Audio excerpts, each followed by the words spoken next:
are going to learn the magic of E. The E change the sound of words. So let's see the first word.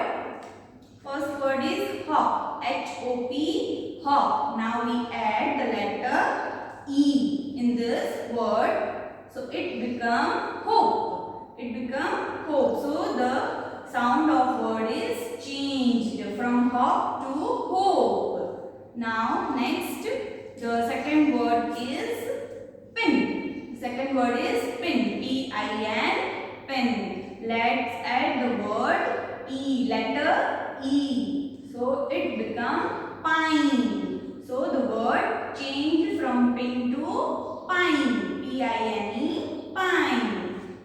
Let's take the another word. Cub. C-U-B, cub. Now let's add the letter E. So see the word changed. C-U-B-E, cube. From cub to cube. Now the last word. Let's see the magic of E in the last word. Bit. The word is bit. B-I-T, bit. Now add the letter E. So it is B-I-T-E, bite. From bit to bite. So here you see the magic of E. I hope you learn the magic of E. Thank you.